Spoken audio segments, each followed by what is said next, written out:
भावना भावित कर श्लोक क्रमांक 23 शक्नोति इह एव यः सोढुं प्राक् शरीर विमोक्षणात् काम क्रोध उद्भवं वेगं सह युक्तः सह सुखी नरः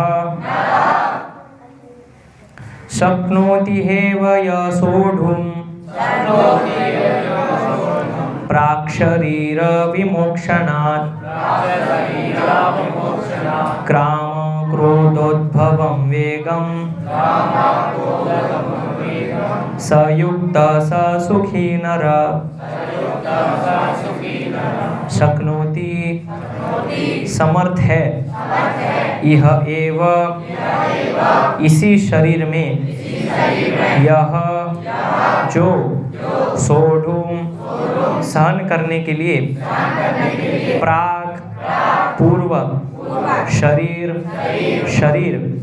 विमोक्षणात् त्याग करने से काम इच्छा क्रोध तथा क्रोध से उद्भवम उत्पन्न वेगम वेग को सह वह युक्तः समाधि में सह वही सुखी नरः मनुष्य। अनुवाद और तात्पर्य भक्ति वेदांत स्वामी प्रभुपाद जी के द्वारा अनुवाद। यदि इस शरीर को त्यागने के पूर्व कोई मनुष्य इंद्रियों के वेगों को सहन करने तथा इच्छा एवं क्रोध के वेग को रोकने में समर्थ होता है तो वह इस संसार में सुखी रह सकता है। तात्पर्य, यदि कोई आत्मा साक्षात्कार के पथ पर अग्रसर होना चाहता है तो उसे भौतिक इंद्रियों के वेग को रोकने का प्रयत्न करना चाहिए। ये वेग है वाणी वेग, क्रोध वेग, मनोवेग, उदर वेग, उपस्थ वेग तथा जिह्वा वेग। जो व्यक्ति इन विभिन्न इंद्रियों के वेगों को तथा मन को वश में करने में समर्थ है वह गोस्वामी या स्वामी कहलाता है। ऐसे गोस्वामी नितांत संयमित जीवन बिताते हैं और इंद्रियों के वेगों का तिरस्कार करते हैं। भौतिक इच्छाएं पूर्ण न होने पर क्रोध उत्पन्न होता है और इस प्रकार मन, नेत्र तथा वक्षस्थल उत्तेजित होते हैं। अतः इस शरीर का परित्याग करने के पूर्व मनुष्य को इन्हें वश में करने का अभ्यास करना चाहिए। जो ऐसा कर सकता है वह स्वरूप सिद्ध माना जाता है और आत्म साक्षात्कार की अवस्था में वह सुखी रहता है। योगी का कर्तव्य है कि वह इच्छा तथा क्रोध को वश में करने का भरसक प्रयत्न करे। ओम अज्ञानतिमिरन्धस्य ज्ञानाञ्जनशलाकया चक्षुरुन्मीलितं येन तस्मै श्रीगुरवे नमः। श्रीचैतन्यमनोभीष्टं स्थापितं येन भूतले स्वयं रूप कदा मह्यं ददाति स्वपदान्तिकं। वन्देऽहं श्रीगुरो श्रीयुतपदकमलं श्रीगुरून् वैष्णवांश्च श्रीरूपं साग्रजातं सहगण रघुनाथान्वितं तं सजीवं साद्वैतं सावधूतं परिजनसहितं कृष्णचैतन्यदेवं श्रीराधा कृष्णपादान् सहगण ललिता श्रीविशाखान्वितांश्च गुरवे गौरचन्द्राय राधिकायै तदालये कृष्णाय कृष्णभक्ताय तद्भक्ताय नमो नमः।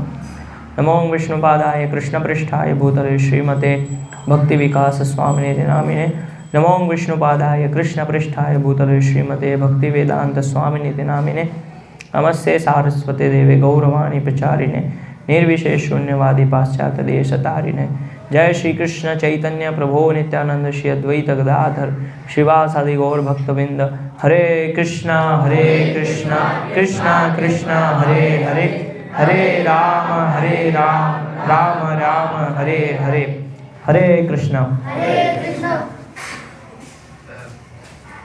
यहाँ पे भगवान एक बुद्धिमान व्यक्ति के लक्षण बता रहे हैं। तो इसके पिछले श्लोक में भगवान ने बताया था कि जो बुद्धिमान व्यक्ति होता है वो दुख का जो कारण होता है उसमें कभी भाग नहीं लेता है और इंद्रियों के विषय से उत्पन्न होने वाला जो सुख दुख है उसमें वो रमण नहीं करता है।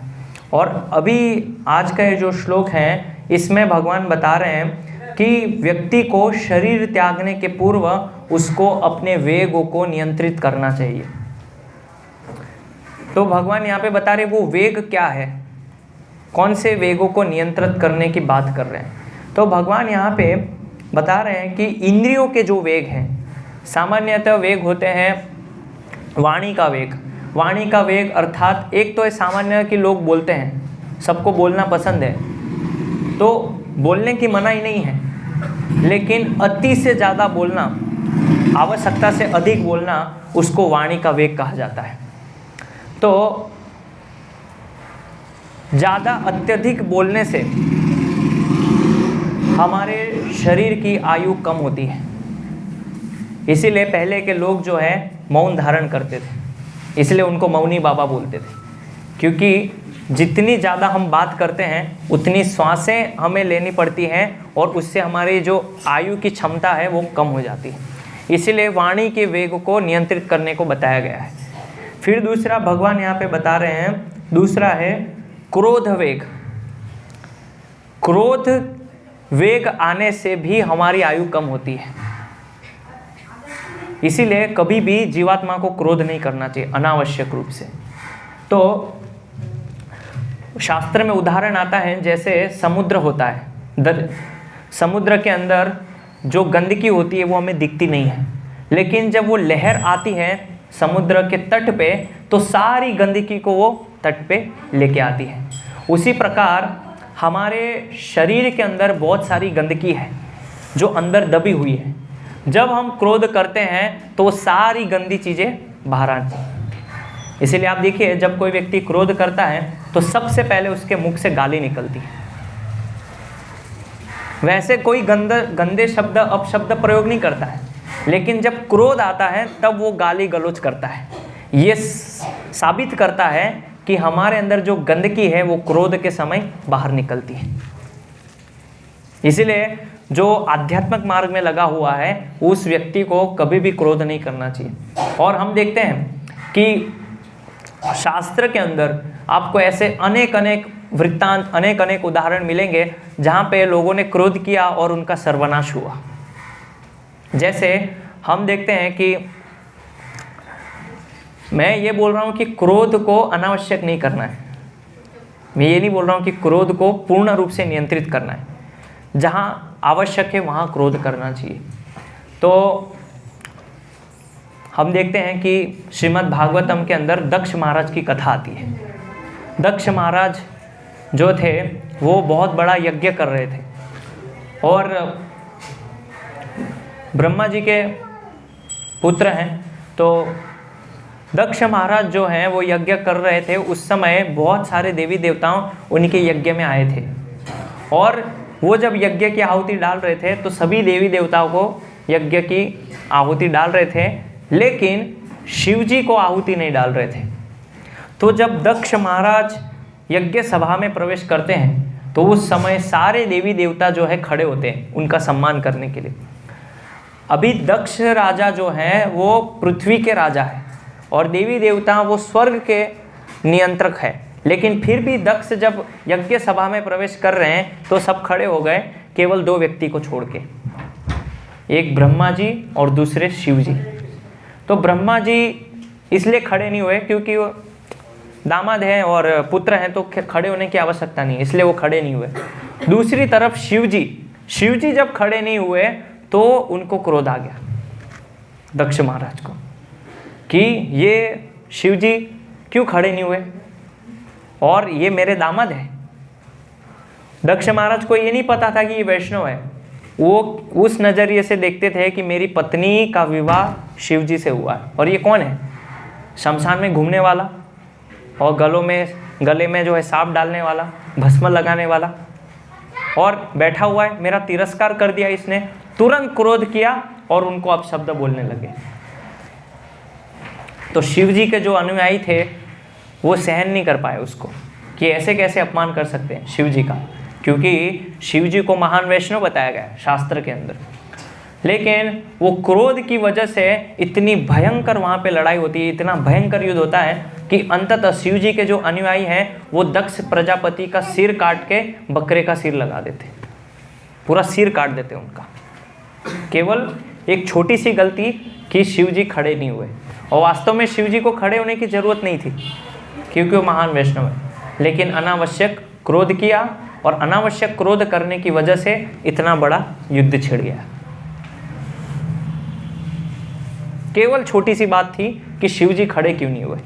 तो इस प्रकार से जब व्यक्ति अहंकार में होता है, उसके अंदर मिथ्या अहंकार होता है, तो अहंकार में होने की वजह से वो छोटी छोटी बात को बहुत बड़ा बतंगड़ बना देता है, छोटी सी बात का, और अनावश्यक चीज के लिए वो क्रोध करता है, और फिर उससे हमारे चित्त के अंदर जो गंदी चीजें हैं वो बाहर आने लगती हैं, सारी गंदी की। इसीलिए क्रोध के वेग को रोकना बहुत आवश्यक है। और दूसरा हम देखते हैं दुर्वासा मुनि की कथा आती है। तो दुर्वासा मुनि वो महान मुनि है, ऋषि है, योगी है, लेकिन फिर भी अनावश्यक रूप से उन्होंने अम्बरीश महाराज के ऊपर क्रोध किया। क्या था? छोटा सा कारण था। कारण केवल इतना था कि अम्बरीश महाराज ने बिना पूछे केवल एकादशी व्रत तोड़ने के लिए द्वादशी के दिन उन्होंने पानी ग्रहण किया, बस छोटा सा कारण। घटना ये हुई थी कि दुर्वासा मुनि ने बोला कि मैं स्नान करके आ रहा हूँ, संध्या वंदन करके आ रहा हूँ, तब तक आप प्रतीक्षा कीजिए। और दुर्वासा मुनि जब स्नान करने गए तो द्वादशी का समय हो चुका था, एकादशी व्रत खोलने का। तो अम्बरीश महाराज ने वहाँ पे उपस्थित ऋषियों से पूछा कि क्या करना चाहिए। तो उन्होंने पूछा कि मैं क्या कर सकता हूँ। तो वहाँ पे जो ऋषि मुनि थे उन्होंने बोला कि आप अन्न नहीं ले सकते तो आप पानी पी लीजिए, क्योंकि पानी पीना शास्त्र में एकादशी तोड़ना और नहीं भी तोड़ना उसके जैसा है। क्योंकि पहले के समय में लोग जो हैं एकादशी के दिन निर्जला व्रत करते थे। हमारी तरह नहीं है कि एकादशी के एक दिन पहले बोलते खाओ, खूब भरपेट खाओ, कल व्रत है, और व्रत के दिन खाओ, भर के खाओ। आज अन्न नहीं है, साबूदाने के बड़े, आलू के बड़े, आलू की चिप्स भर के खाओ, और दूसरे दिन फिर खाओ, कल व्रत था, आज फिर पेट भर के खाओ। ये हालत है। पहले के लोग ऐसे नहीं थे। एकादशी मतलब निर्जला करते थे। दशमी से वो लोग जो है व्रत का आरंभ करना चालू कर देते थे, और दशमी के दिन व्रत, एकादशी पे व्रत, और दूसरे दिन द्वादशी के दिन भी नहा धो के भगवान की माला करके भगवान को भोग लगा के फिर वो महाप्रसाद पाते थे। आज लोग एकादशी के नाम पे क्या करते हैं? बहुत लोग व्रत करते हैं, बोलते हैं हम व्रत करते हैं तो हम तो अन्न नहीं खाते। कई लोग ऐसे होते हैं, कई बार हमारे जो वैष्णव भक्त हैं वो बाहर के ऐसे बाबाओं से, संतों से बहुत प्रभावित होते हैं। ये बाबा जी बहुत तपस्या करते हैं, इनके अंदर बहुत गुण हैं, ये कुछ भी नहीं खाते, केवल और केवल चाय पीते हैं, चाय से व्रत। चाय पी के व्रत कर, व्रत तो आपका वहीं टूट गया। जिसके अंदर निकोटीन है, कैफीन है, ऐसी चुस्कियां मार मार के आप एकादशी व्रत कर रहे हैं, क्या मतलब है उस एकादशी व्रत का?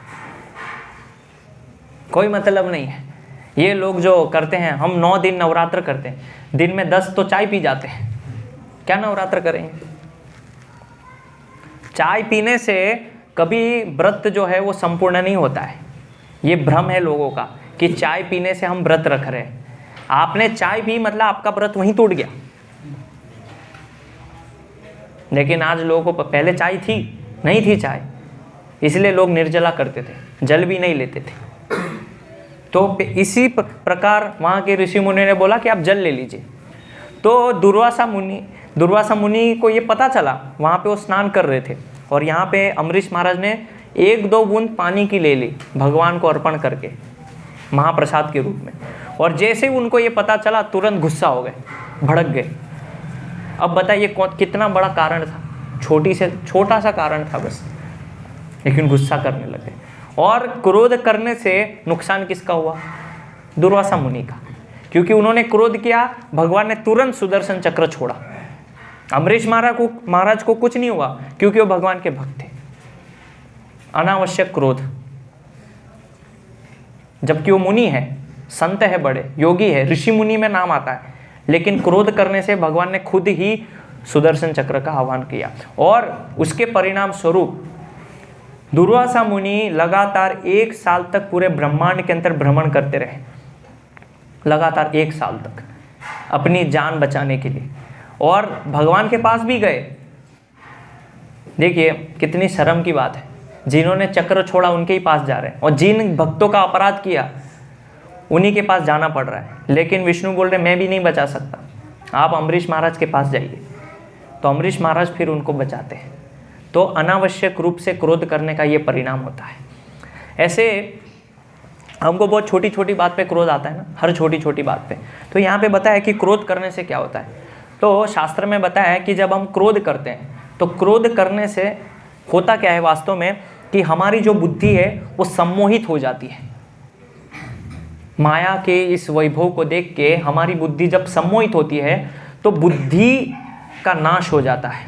इसीलिए बताया है क्रोधात भवति सम्मोह, सम्मोह स्मृति विभ्रम। जब हम सम्मोहन में पड़ जाते हैं तो हमारी स्मृति चली जाती है। क्रोधात भवति सम्मोह, सम्मोह स्मृति विभ्रम, हमारी स्मृति दिग्भ्रमित हो जाती है। और फिर आगे बताए स्मृति भ्रंशात बुद्धि नाशो, जब स्मृति चली जाती है तो बुद्धि का नाश होता है। और बुद्धि का नाश होने पे क्या होता है, बुद्धि नाशात प्रणश्यति, फिर वो व्यक्ति नीचे गिर जाता है। इसलिए आप देखिए कोई भी व्यक्ति को जब क्रोध आता है वो कुछ भी करने को तैयार है। वो ये सोच नहीं पाता है कि मैं अभी क्या बोल रहा हूँ, किससे बात कर रहा हूँ। इसलिए कई बार लोग बोलते हैं कि प्रभु जी हमारे दो भाइयों के बीच में नहीं बन रहा है, 20 साल से हम बात नहीं कर रहे, इतना क्रोध है। अरे भाई जीना आपको 50-60 साल है, उसमें से 20 साल तो नहीं बोलने में बिता दिए, तो इंजॉयमेंट है क्या? बस छोटा सा क्रोध कि घर में बंटवारा अच्छे से नहीं हो रहा है, ज़मीन का बंटवारा नहीं हो रहा है, इसलिए क्रोध, हम बात ही नहीं कर रहे हैं, 20 साल हो गए। होता है कि नहीं ऐसा घरों में? अब देखिए बड़े बड़े जगहों में ऐसे होता है, छोटी छोटी प्रॉपर्टी के लिए लोग क्रोध करते हैं, गोलियां मार देते हैं घरों के अंदर, एक दूसरे के भाइयों को वध कर देते हैं। कारण क्या है? बस वो कागज पे साइन नहीं की, छोटी सी बात है, साइन नहीं की पेपर पे, मार दिया, रात को उड़ा दिया। क्रोध। तो जो व्यक्ति आध्यात्मिक मार्ग में लगा हुआ है, यदि वो सबसे पहले अपने क्रोध पे नियंत्रण नहीं करता है तो वो भक्ति में कभी भी आध्यात्मिक मार्ग में आगे नहीं बढ़ सकता है। तो क्रोध को नियंत्रण करने का सबसे पहला उपाय है जिह्वा वेग। इसके अंदर बताया है प्रभुपाद जी ने, तात्पर्य में बताया सबसे पहले जिह्वा वेग। अब ये जिह्वा वेग होता क्या है? जिह्वा वेग 2 प्रकार के होते हैं, एक तो जिह्वा से हम बोलते हैं और दूसरा खाते हैं। जो व्यक्ति श्रीमद् भगवद गीता के 17वें अध्याय में बताया है, जो व्यक्ति अत्यधिक मसाले वाले, तीखे, चटपटे, नमकीन, नॉनवेज, मांसाहार, ये जो व्यक्ति ग्रहण करता है वो कभी भी क्रोध से मुक्त नहीं हो सकता है, असंभव है। तो आप देखिए आपका जो आहार है पूरा यही है, क्योंकि यही आहार है। आप जाएंगे बावई के अंदर घूमेंगे तो सुबह ठेले पे क्या मिलेगा? मिर्ची वड़ा, खाली मिर्ची खाते हैं लोग। ये कैसा शौक है? मिर्ची खाने से रजोगुण बढ़ता है, और जब रजोगुण बढ़ता है तो क्रोध आता है, तामसिक वृत्ति आती है। प्याज लहसुन खाने से रजोगुण बढ़ता है, रजोगुण जब आता है तो व्यक्ति के अंदर क्रोध उत्पन्न होता है। इसीलिए प्याज और लहसुन को रजोगुणी आहार बताया गया है। मिर्ची जो है वो रजोगुणी आहार है, ये खाने से व्यक्ति को क्रोध आता है। ये जितने भी लोग क्रोध करते हैं इसका मुख्य कारण प्याज लहसुन। तो अभी ऐसा भी हो सकता है कि ऐसे बहुत लोग होंगे जो प्याज लहसुन नहीं खा रहे, मिर्ची नहीं खा रहे, तला हुआ नहीं खा रहे, फल फ्रूट कंदमूल खा रहे हैं और फिर भी क्रोध कर रहे हैं। ऐसे भी लोग हैं। तो उसका कारण क्या है? उसका कारण ये है क्योंकि वो भक्त नहीं है। अभी मैं आपको बताऊंगा कि जो भक्त हैं उन्होंने कभी भी क्रोध नहीं किया। अभी अम्बरीश महाराज का उदाहरण देखिए, दुर्वासा मुनि है, उन्होंने क्रोध किया लेकिन अम्बरीश महाराज ने एक शब्द नहीं बोला उनको, कुछ भी नहीं बोला उनको। उसी प्रकार दक्ष प्रजापति ने क्रोध किया लेकिन शिव जी ने कुछ नहीं बोला। उसी प्रकार परीक्षित महाराज जब वन में भ्रमण कर रहे थे, ऋषि के गले में उन्होंने सांप डाल दिया। बहुत छोटी सी गलती थी, कोई बड़ी गलती नहीं थी, एक मरा हुआ सांप ऋषि के गले में डाल दिया।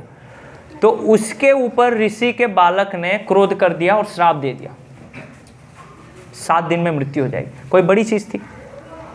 ठीक है, सांप है, गले से हटा दे, छोटी चीज़ थी, लेकिन उसके लिए तुरंत श्राप दे दिया।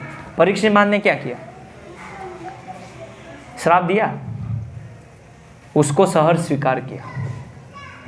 उसी प्रकार श्रीमद् भागवतम के अंदर एक और वृत्तांत आता है, महाराज चित्रकेतु का। भगवान शिव जी जब कैलाश के ऊपर अपनी पत्नी को गोद में बिठा के भागवत कथा कर रहे थे अन्य ऋषियों के सामने, तो वहां से चित्रकेतु महाराज विमान में गुजर रहे होते हैं। और जब वो विमान से गुजर रहे होते हैं तो चित्रकेतु महाराज हंसते हैं केवल उनको देख के। क्यों हंसते हैं? वो इसलिए हंसते हैं कि शिव जी कितने महान हैं, कि इस दुनिया के अंदर सबसे प्रिय वस्तु यदि कुछ है तो वो है अपनी पत्नी, स्त्री। ऐसी प्रिय वस्तु को गोद में बिठा के उनके मुख से क्या निकल रहा है? भागवत कथा। महान है ऐसे वैष्णव को, नमस्कार है। वो मन में चिंतन करके हंस रहे थे, लेकिन पार्वती ने उसको उल्टा ले लिया, मजाक उड़ा रहे, हम हमारा तिरस्कार कर रहे हैं, अपमान कर रहे हैं। दे दिया श्राप तुरंत कि जाओ अगले जीवन में असुर बन जाओ। चित्रकेतु महाराज ने क्या किया? श्राप नहीं दिया, स्वीकार किया उसको सहर्ष। और पार्वती जी ने जब श्राप दिया तो चित्रकेतु महाराज अगले जीवन में वृत्तासुर बने। और फिर भागवत के अंदर कथा आती है, वृत्रासुर और इंद्र के युद्ध की कथा आती है 6ठे स्कंद में। उसके बाद जब पार्वती श्राप देती हैं तो शिव जी बोलते हैं पार्वती जी को कि चित्रकेतु महाराज सक्षम थे आपको श्राप देने के लिए, वो चाहते हैं तो आपको इसी वक्त भस्म कर सकते थे। क्योंकि आप वो घटना याद कीजिए जहाँ पे दक्ष प्रजापति के सभा यज्ञ में सती भस्म हो गई थी। तो शिव जी बोले चित्रकेतु महाराज यदि चाहें तो आप तुरंत अभी के अभी यहाँ भस्म हो सकते हैं। लेकिन उन्होंने कुछ भी नहीं बोला, एक शब्द नहीं बोला। वो वास्तव में मेरी स्तुति कर रहे थे, लेकिन आप उसको समझ नहीं पाए। और जब मैं बोल नहीं रहा हूं तो आपको बोलने की क्या आवश्यकता है? मैं पति हूं, मैं नहीं बोल रहा हूं तो आपको ये अधिकार किसने दिया श्राप देने का? शिव जी डांट रहे हैं उनको, अनावश्यक क्रोध किया।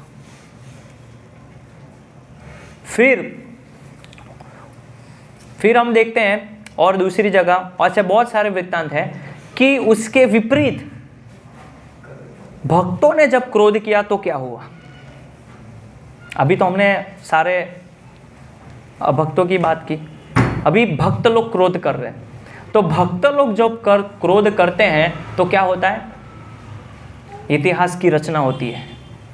और इस ब्रह्मांड के अंदर 2 सबसे विश्व प्रसिद्ध प्रसंग है क्रोध के, एक रामायण और दूसरा महाभारत। रामायण के अंदर जो क्रोध वानरों ने किया है, भगवान राम ने जो क्रोध किया है, ऐसा क्रोध का वर्णन पूरे शास्त्र में कहीं पे नहीं है। और महाभारत के अंदर जो क्रोध हुआ है 5 पांडवों के द्वारा, ऐसा क्रोध कहीं पे प्रकट नहीं है। और महाभारत के अंदर वर्णन है कि जब उस समय दुशासन क्रोध में जब द्रौपदी के वस्त्र खींच रहा था, उस समय भीम केवल अकेले सक्षम थे 100 कौरवों को मारने के लिए, उतना उनके अंदर क्रोध था। और महाभारत के अंदर वर्णन है जब उनको क्रोध आ रहा था तो अपने नाखून से जमीन कुरद रहे थे, उतना क्रोध था उनको, लेकिन सहन किया। अकेले सक्षम थे मारने के लिए, क्योंकि भीम के अंदर जो है 10,000 हाथियों का बल है।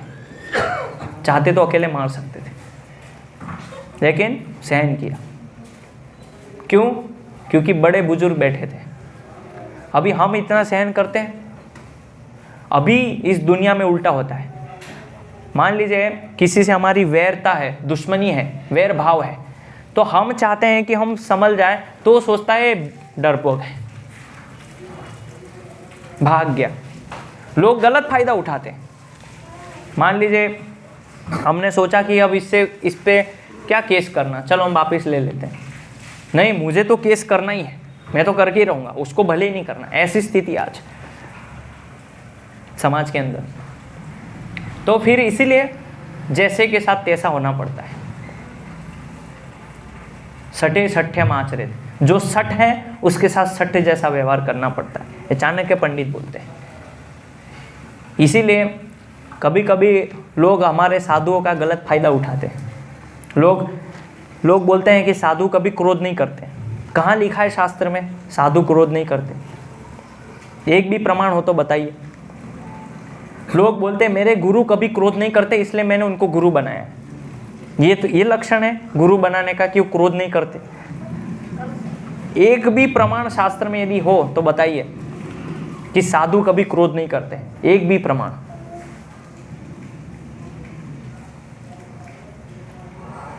लेकिन वो क्रोध भगवान के लिए होता है, अपने लिए नहीं होता है। वानरों ने क्रोध किया भगवान राम के लिए। 5 पांडवों ने क्रोध किया क्योंकि भगवान कृष्ण की इच्छा थी युद्ध हो, अपने लिए नहीं किया उन्होंने, क्योंकि कृष्ण चाहते थे।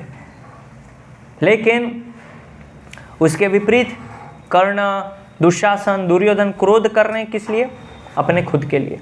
कृष्ण ने नहीं बोला था उनको कि आप क्रोध करो, आप लड़ाई करो। कृष्ण ने कभी नहीं बोला था। कृष्ण ने 5 पांडवों को बोला था कि आप युद्ध करो। इसीलिए तो पूरी भगवत गीता सुनाई अर्जुन को, क्योंकि ठंडे हो गए थे। यदि वो ठंडे हो जाते तो युद्ध कैसे करते? क्रोध को जगाने के लिए सब बताया उनको, धर्म ज्ञान दिया, और फिर पूरे जोश के साथ, उत्साह के साथ पूरी लड़ाई की उन्होंने, क्रोध के साथ। तो कोई व्यक्ति धार्मिक हो सकता है, तपस्वी हो सकता है, उसके अंदर बहुत सारे सद्गुण हो सकते हैं, बहुत अच्छा व्यक्ति हो सकता है, लेकिन यदि उसके अंदर ये वेगों को रोकने की क्षमता नहीं है तो वो आध्यात्मिक मार्ग पे आगे नहीं बढ़ेगा। जिह्वा वेग, इसीलिए जिह्वा वेग बहुत आवश्यक है। खान पान पे ध्यान, विशेष ध्यान देना चाहिए। खान पान पे यदि ध्यान नहीं देंगे तो समस्या होगी। इसीलिए यहाँ पे आगे बताया है कि जिह्वा वेग के बाद आता है उदर वेग।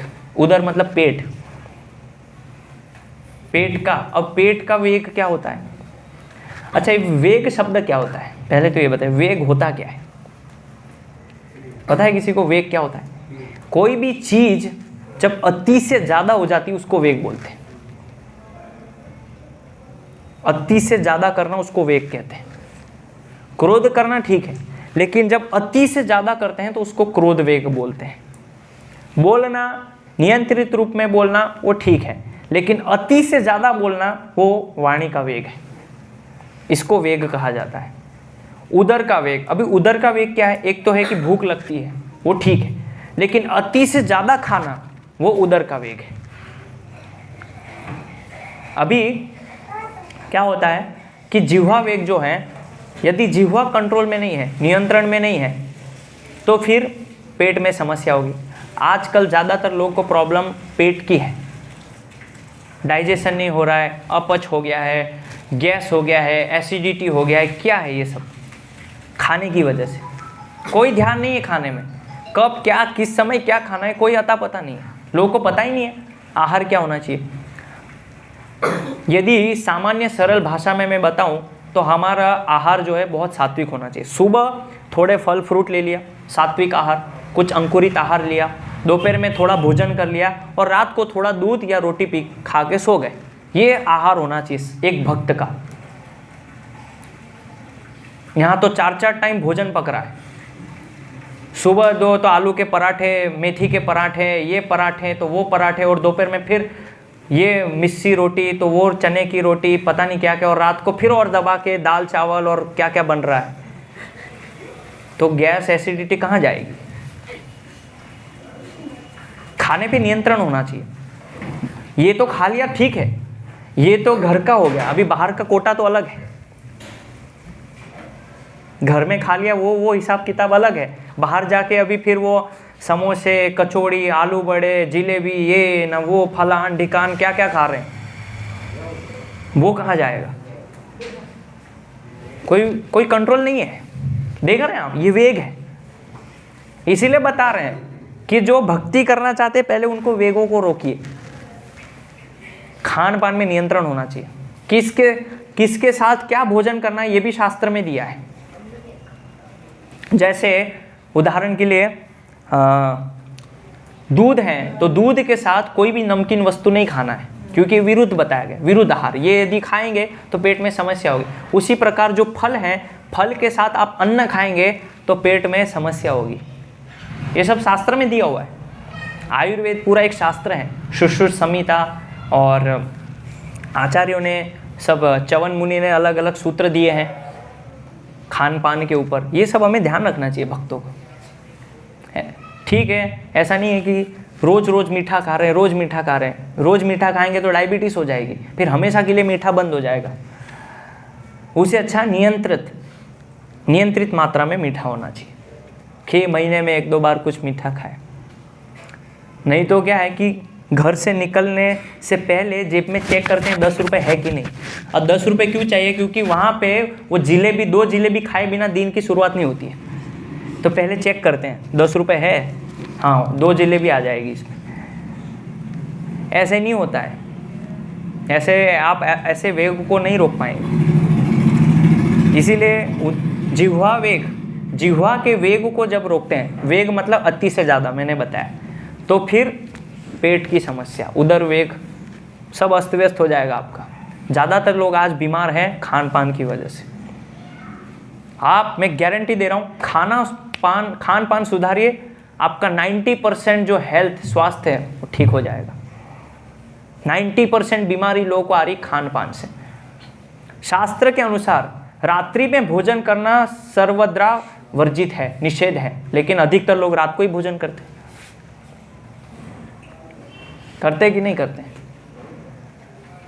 रात को एकदम हल्का भोजन होना चाहिए। कोई करता है? दाल चावल ही बनाए, रोटी कहाँ है, सब्जी कहाँ है? अरे भाई जो मिला है वो खाओ। खिचड़ी बना दी है रात को। पहले तो बहस उसमें होती है पति पत्नी में, खिचड़ी बना दिया। अन्न का सम्मान करना सीखिए, सबसे पहली चीज। और आज जिह्वा वेग की वजह से आपको पता है कितना ज़्यादा अन्न का नुकसान हो रहा है, केवल ये जिह्वा के वेग की वजह से। लिया थाली भर के बफे में, ये भी ले वो भी ले, ये भी भर वो भी भर, मज़ा नहीं आ रहा, फेंक दे यार, दूसरा देख। ये बफे की सिस्टम है आज। कितना अन्न फेंक रहे हैं लोग, बस चखा, पसंद नहीं आया, फेंक दो। पहले के समय में कितना नियंत्रित, आप देखिए नियंत्रित सिस्टम थी। गांव के अंदर विवाह है तो सबको एक लाइन में बिठा रहे और लाइन से एक एक करके एक आइटम आ रही है और सबको हिसाब से मिल रहा है, कोई फेंका फाकी का काम नहीं है। और वो भी क्या आनंद था पहले का, था कि नहीं आनंद? वो देख रहे हैं, अरे वो रायते वाला आ रहा है, इधर खट से रायता पिया भैया, अरे भाई पीछे आओ, थोड़ा रायता डाल दो इसमें। पहले वो जीवन था। अब गांव में वो कहाँ, वो अपनापन, अन्न भी वेस्ट हो रहा है, अपनापन भी नहीं है। आधा आपको बड़े से बड़े आदमी को यदि भिखारी बनते हुए देखना है ना, शादी में चले जाइए। अरे नान दे, रोटी फेंक, अरे जल्दी कर, मेरे को निकलना है, अरे मेरे को दे। यही चलता है शादियों में। बड़े से अमीर लोग थाली पकड़ के रोटी डाल, ये हालत है शादियों में। और हमें लगता है जेंटलमैन भाई, बड़े धारी एकदम धूमधाम से हो गई। और वो तो ठीक है, उतना खाने के बाद यदि गलती से 1-2 आइटम, अरे वो स्टॉल रह गया यार, वो तो चखा ही नहीं हमने, चल जाते जाते वो भी ले लेते। इतना पेट भरने के बाद आदमी के अंदर भूख रहती कैसे, मुझे वो समझ नहीं आता। मतलब कोई आइटम छूटनी नहीं चाहिए, पूरे पैसे वसूल कर दो। मतलब 501 मैंने यदि लिखवाया है तो पूरा वसूल होना चाहिए। शादी में लिखवा देना पैसा, 1001, 501, पूरा वसूल होना चाहिए भाई। पेट्रोल जला के आए हैं, 1001 भी दे रहे हैं तो खा के जाएंगे, अधिकार बनता है हमारा, भले वो फेंक दो। ये जीभ कंट्रोल नहीं है। नियंत्रित भोजन अति आवश्यक है एक भक्त के लिए, वैष्णव के लिए। इसीलिए यदि आप कोई भी इस्कॉन मंदिर में जाएंगे तो वहाँ पे प्रभुपाद जी ने, और मंदिरों के अंदर ये सिस्टम होती है कि सुबह खिचड़ी प्रसाद मिलता है, कोई ज़्यादा पराठे नहीं, पूड़ियाँ नहीं, ये नहीं वो नहीं, खिचड़ी सिंपल। दोपहर में सब्जी रोटी दाल चावल, रात को दूध, बस। रात को भोजन नहीं बनता है। ये आहार है इस्कॉन मंदिरों के अंदर। तो आप देखिए, इसको आप पालन करके देखिए, आपका जो स्वास्थ्य है ना वो एकदम सही डायरेक्शन में जाएगा। आज लोग मोटे हो रहे हैं, मोटेपे की बीमारी बहुत बढ़ रही है कि नहीं? मोटापा क्यों आ रहा है? तला हुआ ज़्यादा खाते हैं लोग। ज़्यादा तला हुआ खाने से मोटापा बढ़ता है, इसीलिए फिर मोटे हो जाते हैं। अभी उसको घटाने के लिए फिर क्या करें? फिर डाइट करो। तो उससे अच्छा पहले ही नियंत्रित कर लो। क्या समस्या है? यदि आप नियंत्रित जीवन जिएंगे तो ना आपको एसिडिटी होगी, ना गैस होगा, ना मोटापा होगा, शरीर एकदम स्वस्थ रहेगा, भगवान की भक्ति में भी मन लगेगा। ज़्यादातर लोगों का मन आज चंचल है, विचलित हैं, चिड़चिड़े हैं। क्यों? तो आयुर्वेद के अंदर बताया है, जो व्यक्ति रोग से पीड़ित हैं वो व्यक्ति हमेशा चंचल रहेगा, अस्थिर रहेगा। आज लोग अस्थिर है ना, तुरंत गुस्सा, क्रोध, चिड़चिड़ा, क्योंकि रोग है, तरह तरह के रोग हैं। यदि कोई व्यक्ति निरोगी है, स्वस्थ है, वो उसका मन एकदम प्रसन्नचित रहता है, चिड़चिड़ापन नहीं होता है, अस्थिर नहीं होता है, अधीर नहीं होता है वो। ये कारण है। तो बताया गया है कि जब हम क्रोध करते हैं तो क्रोध करने के साथ हमारा मन, यहाँ पे बताया है, मन और नेत्र और वक्षस्थल उत्तेजित होते हैं। अभी देखिए, जब आप क्रोध करते हैं तो क्रोध करने से आप लंबी लंबी सांसें लेते हैं, तो क्या हो गया? वक्षस्थल और नेत्र, आंख लाल हो जाती है, होता है कि नहीं? आंख लाल हो जाती है, फाड़ फाड़ के देखते हैं आंखें। सबसे पहले जब क्रोध आता है, पहले व्यक्ति की आंखें देख लीजिए, बस वहीं समझ में आ जाएगा आपको। वो भले ही वो आपको मुंह पे गाली नहीं दे रहा है, लेकिन उसकी आंख देख लो आप। आंख देख ली मतलब समझ लो वो मन में है ना आपका गुणगान कर रहा है गालियों के साथ। बता दूंगा, दिखा दूंगा, तू आ मेरे एरिया में, फिर बताता हूँ। वो सब मन में चल रहा है उसके, वो बोल नहीं रहा है। तो ये मन अस्थिर हो जाता है क्रोध आने से। इसीलिए जो व्यक्ति इस वेग को रोकता है संपूर्ण तरीके से, यानी कि उदर के वेग को, जिह्वा के वेग को, क्रोध के वेग को, वाणी के वेग को संपूर्ण रूप से जो नियंत्रित करता है, ऐसे व्यक्ति को गोस्वामी कहा जाता है। वो वास्तव में गोस्वामी है। ये सरनेम जो गोस्वामी लगाते वो नहीं कि हम गोस्वामी हैं, नाम के गोस्वामी हैं। क्या गोस्वामी? ये एक भी लक्षण नहीं है उनके अंदर। वास्तव में गोस्वामी, और शास्त्र के अंदर बताया गुरु बनने का अधिकारी कौन है? जिसके अंदर ये लक्षण पाए जाते हैं, जिसका मन स्थिर है, मन के वेग को जिसने रोका है, जिसकी वाणी में संयम है, वाणी की वेग को जिसने रोका है, जिसकी जिह्वा पे संयम है, खान पान में जो नियंत्रण में रखता है अपने आप को। चौथा, जो उपस्थ यानी कि जनेंद्रियों को नियंत्रित रखता है, और उपस्थ और साथ ही साथ उदर को जो नियंत्रित रखता है, ऐसा व्यक्ति शिष्य बनाने के योग्य है। वो व्यक्ति गुरु बन सकता है। बताइए किसके अंदर ये लक्षण है आज? ये जो गुरु बने बैठे हैं बड़े बड़े, किसी के भी अंदर ये लक्षण नहीं है।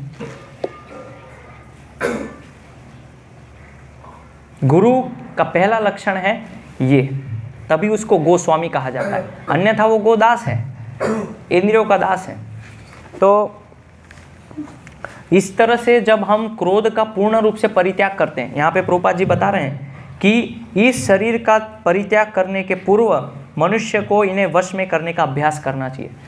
हमारा ये शरीर छूट जाए उसके पहले हमें ये सब नियंत्रण करना चाहिए, और ये नियंत्रण होता है केवल भगवान की भक्ति करने से, अन्य कोई उपाय से नहीं। इसीलिए लोगों के अंदर ये जो अच्छाइयाँ हैं, ये जो सद्गुण है, तपस्या अच्छा कर रहा है, अच्छा बोल रहा है, बहुत बड़ी बड़ी उसके अंदर सद्गुण है, सब कुछ है, अच्छा व्यक्ति है, चमत्कारिक है, उसकी वाक श्रेणी, बोलने की शैली भी अच्छी है, लेकिन यदि वो भक्त नहीं है, वो कुछ काम का नहीं है, क्योंकि वो भगवान का भक्त नहीं है।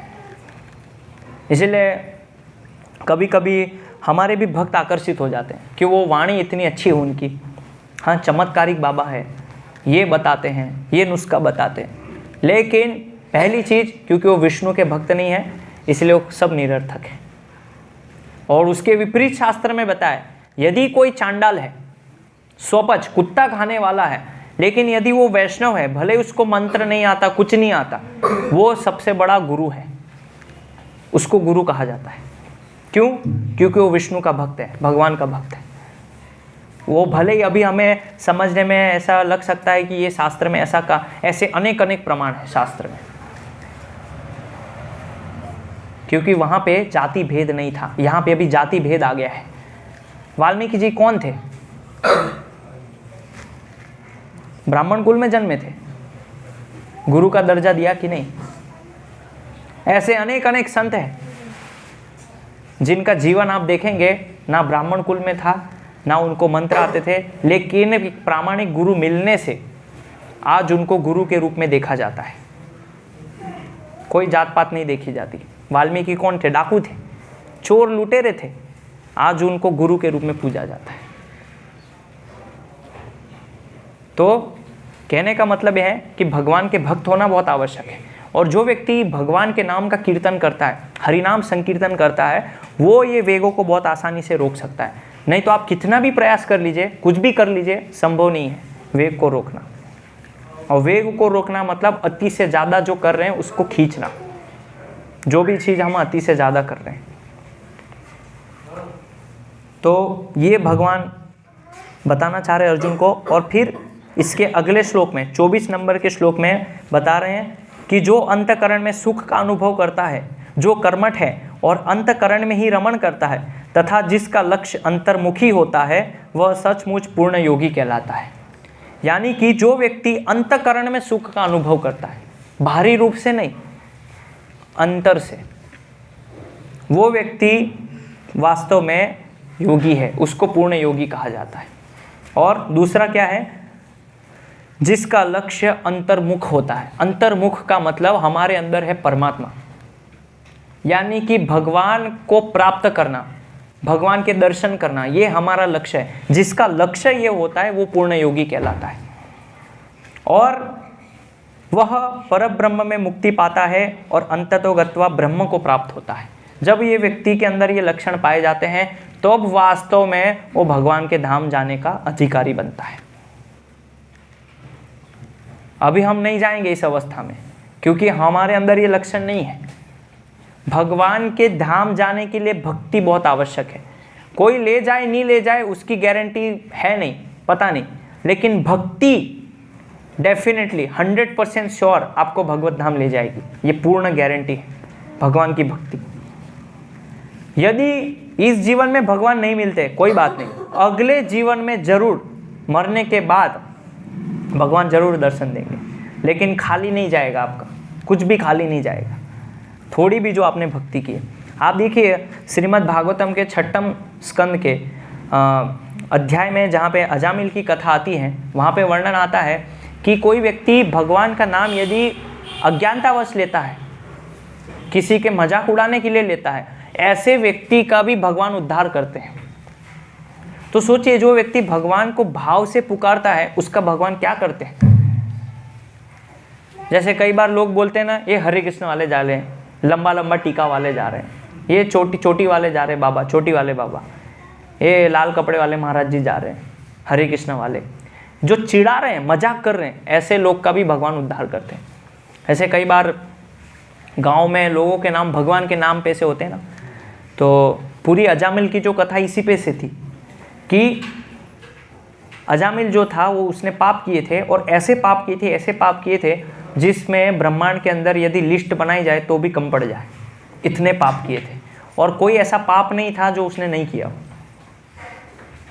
इतने पाप किए थे। था वो ब्राह्मण, लेकिन संगति की वजह से उसके सदाचार खत्म हो गए, और सदाचार खत्म होने की वजह से जब मरण शैया पे था तो यम पास आए लेके मारने के लिए, आत्मा निकालने के लिए। तुरंत उसने भगवान नारायण का नाम पुकारा, और वहाँ पे जो है 4 विष्णुदूत प्रकट हो गए यम पास को काटने के लिए। तो वहाँ पे संवाद होता है कि इसने तो पाप की अजामिल ने, और आप कैसे आप इनको ले जा सकते हैं। तो विष्णुदूत बोलते हैं कि वास्तव में इसने हमारे स्वामी भगवान नारायण को पुकारा है। तो फिर यमदूत बोलते हैं लेकिन ये वो आपके स्वामी को नहीं बुलाया, अपने बेटे को बुला रहा है, नारायण को बुला रहा है, विष्णु से कोई लेना देना नहीं।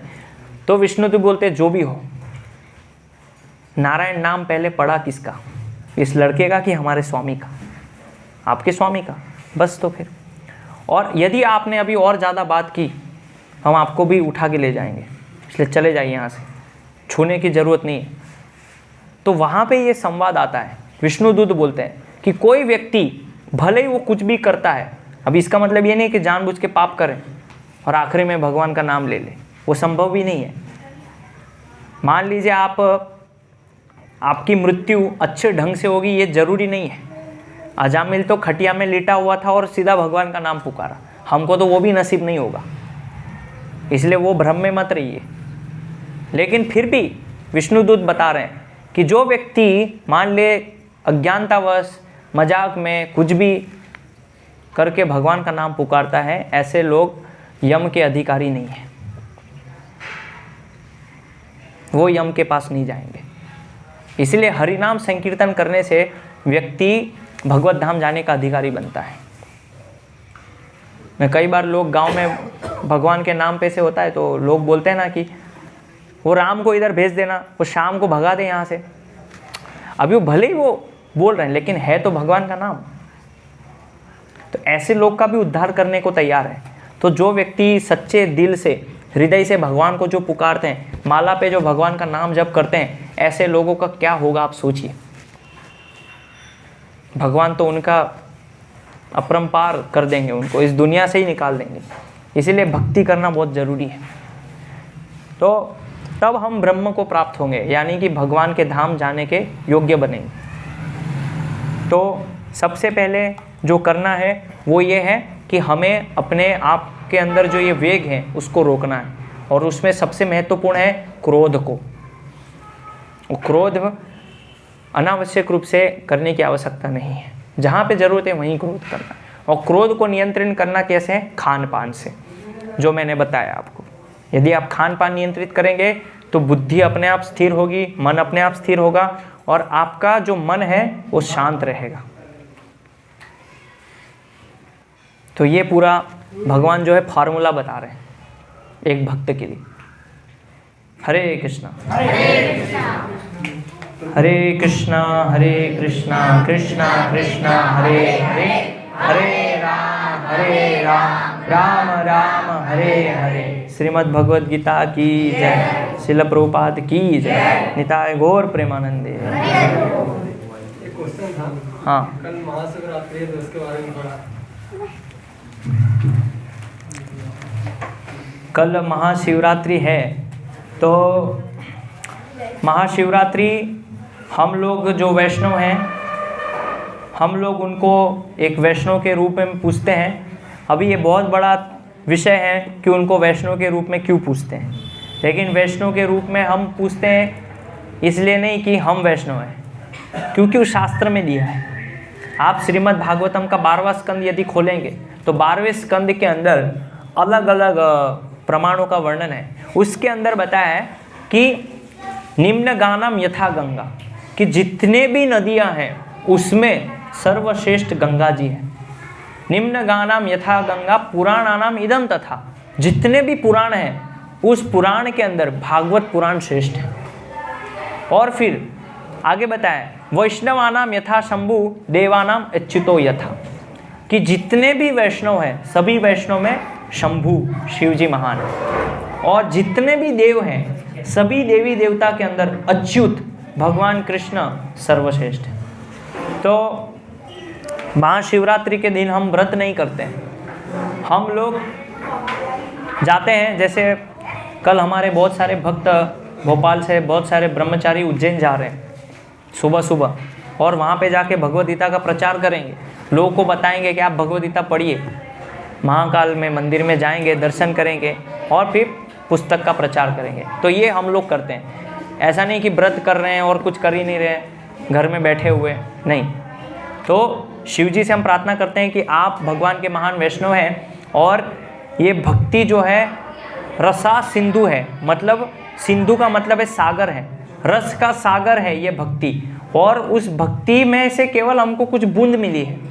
लेकिन आप चूंकि भगवान के महान वैष्णव हैं, तो आपके पास जो पूरा भक्ति का सागर है वो हमें भी दीजिए, ताकि हम भी आपके जैसे वैष्णव बन सके, आपके पद चिन्हों का अनुसरण कर सके।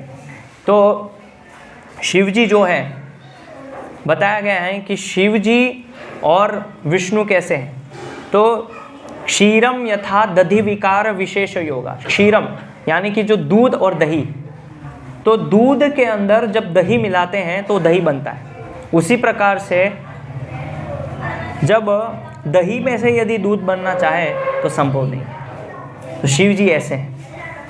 अभी दूध और दही में कोई अंतर नहीं है एक ही प्रोडक्ट, ज़्यादा डिफरेंस नहीं है, लेकिन फिर भी दही दही है और दूध दूध है।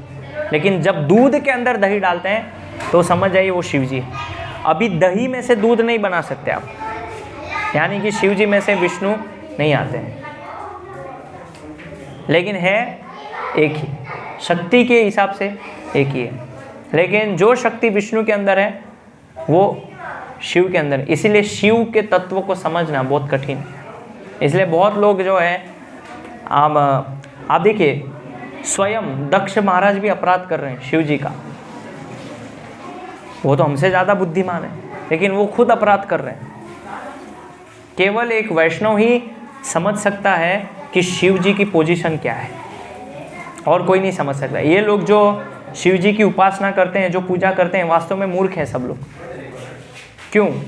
क्योंकि शिव जी पार्वती को बोलते हैं कि रमेति राम रमे राम मनोरमे सहस्त्र नाम तत्तुल्यम राम नाम वरानने। वरानने का मतलब है पार्वती।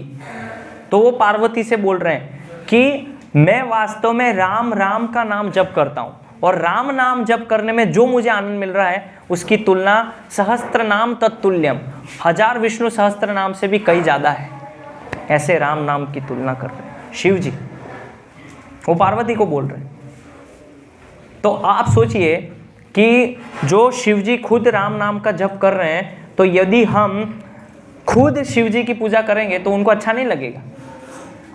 उनको अच्छा तब लगेगा जब हम राम की पूजा करेंगे, तो शिव जी और खुश हो जाएंगे, क्योंकि वो खुद पार्वती जी को उपदेश दे रहे हैं, रमेति राम राम नाम वरानने, वो खुद बोल रहे हैं।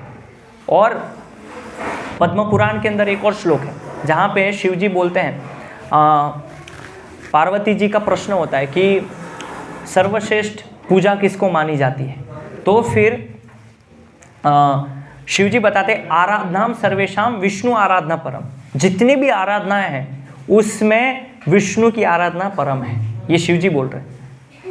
आराधनाम सर्वेशाम विष्णु आराधना परम तस्मात् परतरम देवीम, देवीम शब्द आया, देवी मतलब पार्वती, लेकिन उससे भी ऊपर एक और आराधना है, तदीयानाम समर्चनम, जो लोग विष्णु की अर्चना करते हैं ऐसे वैष्णव की पूजा करना और भी अधिक श्रेष्ठ है।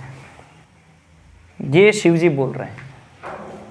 अब हम लोग यदि शिव जी से ज़्यादा बुद्धिमान हैं तो फिर कीजिए पूजा शिव जी की, लेकिन हम वैष्णव लोग शिव जी की पूजा उपासना इस रूप में करते हैं कि ये वो एक महान वैष्णव है। ऐसे अनेक अनेक अनेक अनेक प्रमाण मिलेंगे आपको शास्त्र के अंदर, लेकिन समस्या है कि हम लोग पढ़ते नहीं है, शास्त्र पता नहीं है, बस टीवी में थोड़ा सुनते हैं, इधर व्हाट्सएप पे थोड़ा चेक कर लेते हैं, फेसबुक में थोड़ा देख लेते हैं, शिव जी महान, शिव जी महान। महान कैसे महान? शिव जी महान क्योंकि वो वैष्णव है, ये पता होना चाहिए एक वैष्णव को। यदि नहीं पता है तो फिर वो भ्रम में रहेगा हमेशा।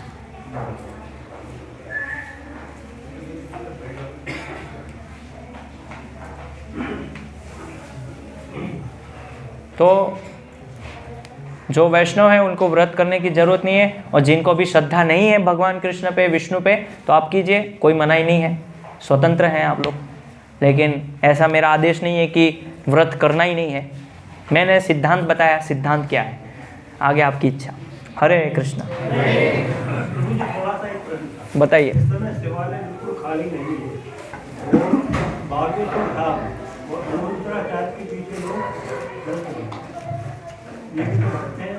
हाँ, आगे तो था जी और एक लोटा जल और समाज का कहानी और आपके अनुराचार इसमें लोगों की ज़्यादा आस्था बढ़ जाती तो प्रश्न है। कारण क्या? उसका कारण मैंने बताया ना कि लोगों जैसे लोग को बताया कि उनकी स्पीच अच्छी है, अभी मैंने बताया प्रवचन में, वो तपस्वी है, उनके पास नुस्खे हैं, चमत्कारिक बाबा है, इसीलिए कई बार हमारे भक्त भी उसमें फंस जाते हैं भगवान पे विश्वास ना होके। जो अज्ञानी मूर्ख है वो तो है ही, लेकिन हम जो वैष्णव हैं वो भी फंस जाते हैं कई बार, इसलिए कई बार भक्त भी चले जाते हैं। बाबा हमें भी थोड़ा वो रुद्राक्ष दे दीजिए, हमारी भी पर्ची पढ़ लीजिए जरा, क्या जरूरत है? कृष्ण ने सब पर्ची पढ़ के रखी हुई है। इसीलिए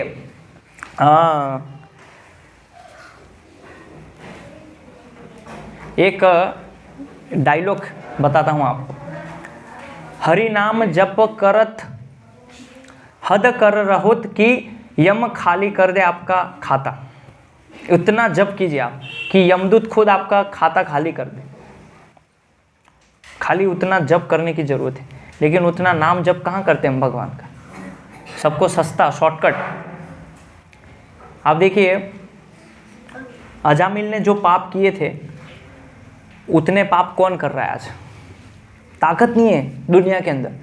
हरि नाम जप के अंदर इतनी शक्ति है जितने कि आप पाप भी नहीं कर सकते, उतनी शक्ति है तारण करने की।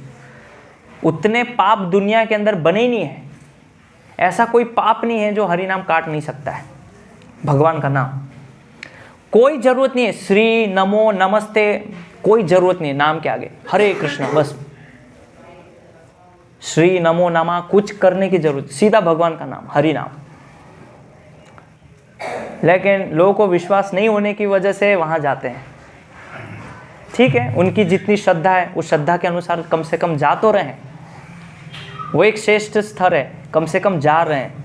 जो नहीं जा रहे उनसे अच्छे हैं, लेकिन कम से कम जिनको अच्छा पता है वो तो मत जाए।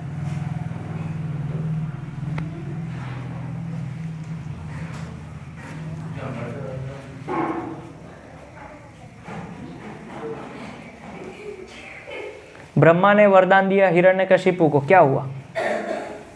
अंत में भगवान नरसिंह देव ने मार दिया। शिव जी ने वरदान दिया भस्मासुर को, क्या हुआ? खत्म हो गया। लेकिन कृष्ण ने जिन जिन को वरदान दिया है उनको आज तक कुछ नहीं हुआ है। इतिहास प्रमाण है शास्त्र के अंदर, ऐसी अनेक अनेक अनेक अनेक घटनाएं। रावण शिव का भक्त था, क्या हुआ? समाप्त, राम ने समाप्त कर दिया। वानर कौन थे? सामान्य वानर थे जंगल के, लेकिन राम के भक्त थे, आज भी चिरंजीवी है।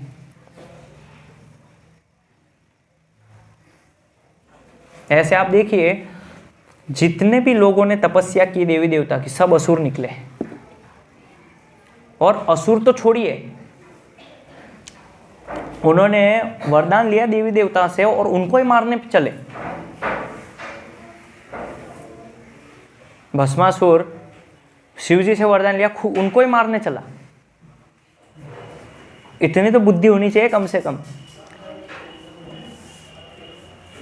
तो कम बुद्धिमान लोग देवी देवता की पूजा करते हैं। इसीलिए देवों के देव महादेव नहीं है, देवों के देव अच्युत है। इसलिए मैंने प्रमाण दिया भागवतम से, देवानाम अच्युतो यथा, कि जितने भी देवी देवता है उसमें अच्युत सर्वश्रेष्ठ है। और वैष्णवानाम यथा शंभु, जितने भी वैष्णव को एकत्रित किया जाए उसमें शंभु महान है।